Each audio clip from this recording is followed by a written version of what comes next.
Hello viewers, welcome to my channel தரங்கை பிரித்திஸ்.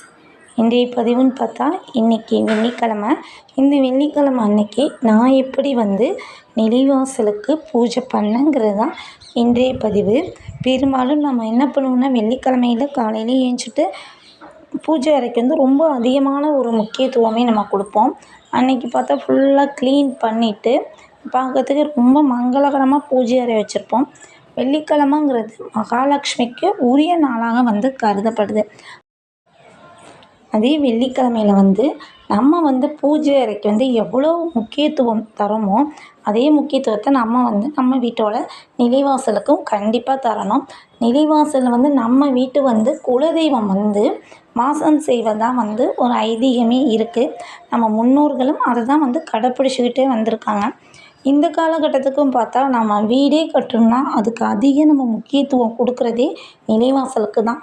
அந்த நிலைவாசலுக்கு தனியாக நம்ம என்ன பண்ணுவோம்னா, பூஜை பண்ணி அந்த நிலை வைக்கிறதுக்கு முன்னாடி அதுக்குள்ள பொருளெல்லாம் நிலைக்கு அடியில் சேர்த்துட்டு அதுக்கப்புறம் தான் நிலைக்கால் பூஜைன்னு சொல்லி நம்ம பூஜை பண்ணி தான் நிலைக்காலை தூக்கி வைப்போம். வீட்டுக்கே மிகப்பெரிய முக்கியத்துவம் வாய்ந்ததாக நிலைவாசல் கருதப்படுது. ஒரு வீட்டுக்கு ஒரு நல்ல விஷயமாக இருந்தாலும் சரி, அந்த கெட்ட விஷயமா இருந்தால் எல்லாமே இருந்தால் அந்த நுழைவு வாயில் வழியாக தான் வெளில போகுது. அவ்வளோ முக்கியத்துவம் வாய்ந்தது இந்த நிலைவாசல். இந்த நிலைவாசலுக்கு நம்ம வாரந்தோறும் வெள்ளிக்கிழமை ரொம்பவே எளிமையாக பூஜை பண்ணிக்கலாம். இப்போ இதில் இந்த கோலத்தில் நான் மஞ்சள் கலர் பொடியும் சிகப்பு கலர் பொடியும் பயன்படுத்தியிருக்கேன். இது ஏன் சொல்கிறேன்னா, நிறைய பேர் இன்றைக்கி கோலத்தை போட்டுட்டு அதை அலங்காரம் பண்ணுறதுக்காக மஞ்சளையும் குங்குமத்தையும் பயன்படுத்துகிறாங்க. இந்த மஞ்சள் குங்குமமும் என்ன பண்ணுது, கண்டிப்பாக நம்ம காலில் மிதிப்படும். அதே போல் பார்த்தா நம்ம மறுநாள் க்ளீன் பண்ணும்போது தொடப்பத்தை போட்டு அதை கூட்டிடுறோம். நான் நிலையிலையும் எங்கள் வீட்டு கதவு நிலைவாசல் கதவு பார்த்தா ப்ளைனாக இருக்கும். எந்த ஒரு சுவாமி சிலையும் செதுக்கி இருக்காது. அங்கே மட்டும்தான் மஞ்சள் வைப்பேன். இந்த கால் படுற இடத்துல நான் மஞ்சள் வைக்கிறதே கிடையாது. ஏன்னா மஞ்சளை நம்ம தாண்டுறது மாதிரி ஆகிடும். நிலையை தாண்டி போகும்போது மஞ்சளையும் தாண்டுறது மாதிரி இருக்கும். மஞ்சளும் குங்குமமும் பார்த்தா ரொம்ப தெய்வீகமான பொருள்னு சொல்லிட்டு நான் அந்த இடத்துல வைக்கிறதே கிடையாது.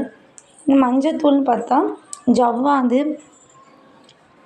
ஜாதிக்காய், ஏலக்காய், மஞ்சள் தூள் இல்லை சந்தனம் இதெல்லாம் கலந்து நான் எப்போதுமே பவுட்ரு பண்ணி வச்சுருப்பேன்.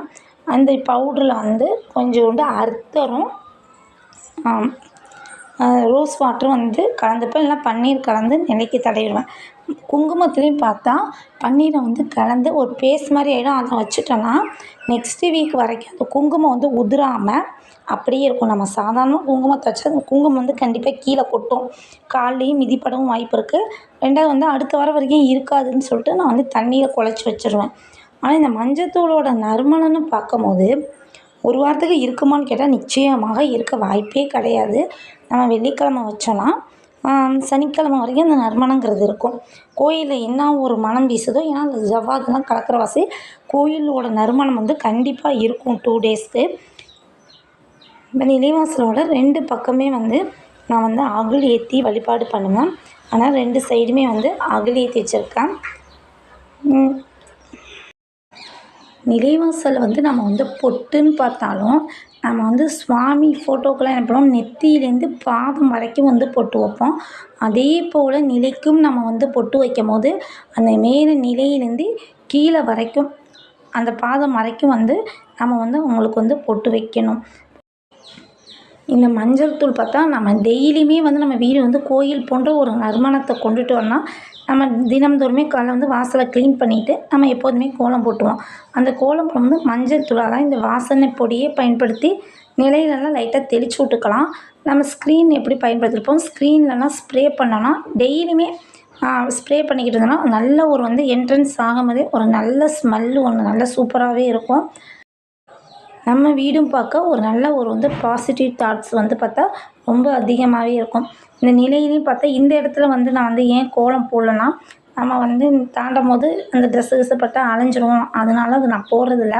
கீழே போட்டிருக்க கோலம் பார்த்தா ஈவினிங் வரையும் போட்டிருப்பேன். அதுக்கப்புறம் அதை ரிமூவ் பண்ணிடுவேன். இப்போ விளக்கு ஏற்றியாச்சு. விளக்கு ஏற்றிட்டு நம்ம தீபம் தூபம்லாம் நிலைக்கு காட்டிக்கலாம். நான் நிலைக்கால் பூஜை பண்ணும்போதே நம்ம ஃபஸ்ட்டு வந்து வெளியில் வந்து துளசி மாடம்னு வச்சுருக்கேன். அந்த துளசி மாடத்துக்கு ஃபஸ்ட்டு வந்து நான் வந்து பூஜை பண்ணிவிட்டு, அடுத்து வந்து நிலைக்கு வந்து எப்பொழுதும் நான் பூஜை பண்ணுவேன். நிலைக்கு பூஜை பண்ணிட்டு தான் நான் பூஜை அறையில் பூஜை பண்ணுவேன். இந்த நிலைக்கால் பூஜைங்கும்போது வெள்ளிக்கிழமையில காலையில் 6 to 7 அந்த சுக்கிர ஓரைன்னு இருக்கும். அந்த நேரத்தில் தான் வந்து நான் பூஜை பண்ணுவேன். 6 to 7னா நான் முத நாளே வந்து எல்லாத்தையும் க்ளீன் பண்ணிடுவேன். வீடு வாசல் எல்லாத்தையும் க்ளீன் பண்ணிவிட்டு காலைல எழுந்திரிச்சு கோலம் போட்டு நான் ஆல்ரெடி வீடியோவில் சொல்லியிருக்கேன். எனக்கு என்ட்ரன்ஸை க்ளீன் பண்ணி கோலம் போடுறதுக்கு 1 hour ஆகிடும்ட்டேன்.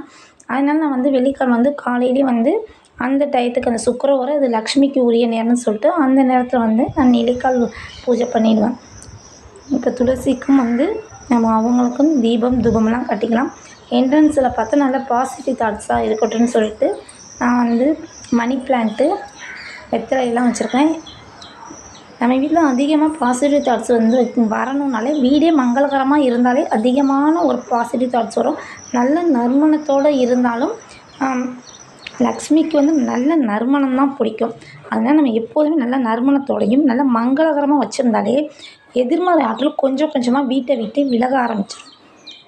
நிலைக்கால் பூஜை முடிஞ்ச உடனே நம்ம பூக்களால் வந்து அர்ச்சனை பண்ணிக்கலாம். நெய்வேத்தியம் நிச்சயமாக நம்ம பூஜை அறையில் எப்படி பண்ணுறோமோ அதேமாரி நிலைக்காலுக்கும் பாலும் பழமும் வச்சு நெய்வேத்தியம் பண்ணியாச்சு.